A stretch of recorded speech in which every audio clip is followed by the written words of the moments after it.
ऊपर वाले को अपने हिसाब से देने दो। किसी राज्य में एक राजा रहता था। राजा अक्सर गांव गांव जाकर प्रजा और लोगों की समस्याओं को सुनता था और उनमें सुधार की पूरी कोशिश करता था। उसकी कर्तव्यनिष्ठा के चर्चे दूर देशों तक फैले हुए थे। ऐसे ही एक बार राजा किसी गांव में प्रजा की समस्याओं को जानने के लिए भ्रमण पर निकले हुए थे। उसी दौरान राजा के कुर्ते का एक बटन टूट गया। राजा ने तुरंत मंत्री को बुलाया और आदेश दिया कि जाओ, इस गांव में से ही किसी अच्छे से दर्जी को बुला लाओ जो मेरे कुर्ते का बटन लगा दे। तुरंत पूरे गांव में अच्छे दर्जी की खोज शुरू हो गई। संयोग से उस गांव में एक ही दर्जी था जिसकी गांव में ही एक छोटी सी दुकान थी।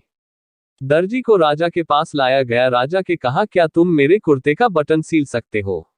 दर्जी ने कहा, जी हुजूर, ये कौन सा मुश्किल काम है, तो मेरे दाएं हाथ का खेल है। और दर्जी ने तुरंत अपने थैले से धागा निकाला और राजा के कुर्ते का बटन लगा दिया। राजा ने खुश होकर दर्जी से कहा, बताओ तुम्हें इस काम के कितने पैसे दूं? दर्जी ने कहा, महाराज ये तो बहुत ही छोटा सा काम था, इसके मैं आपसे पैसे नहीं ले सकता। राजा ने फिर कहा, नहीं तुम मांगो तो सही, हम तुम्हें इस काम की कीमत जरूर देंगे।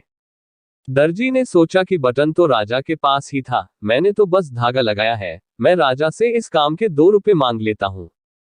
फिर से दर्जी ने मन में सोचा कि मैं राजा से अगर 2 रुपए मांगूंगा तो राजा सोचेगा कि इतने से काम के इतने सारे पैसे मांग रहा है। कहीं राजा ये ना सोचे कि बटन लगाने के मेरे से 2 रुपए ले रहा है तो गांव वालों से कितना लेता होगा ये दर्जी।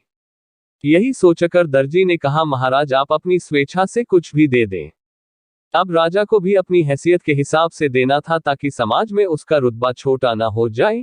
यही सोचकर राजा ने दर्जी को 2 गांव देने का आदेश दे दिया। अब दर्जी मन ही मन में सोचने लगा कि कहां तो मैं 2 रुपए मांगने की सोच रहा था और कहां तो राजा ने 2 गांवों का मालिक मुझे बना दिया। अब तो दर्जी का चानी हो गया और वह अब 2 गांवों का मालिक बन गया था, इसलिए वो अब पूरे गांव से ज्यादा अमीर बन गया था और वह अब गांव वालों से ठीक से बात भी नहीं करता था। दर्जी के इस बर्ताव को लेकर गांव वालों ने राजा से उसकी शिकायत की।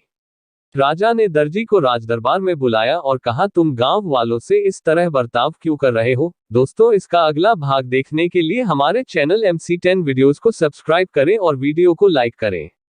धन्यवाद।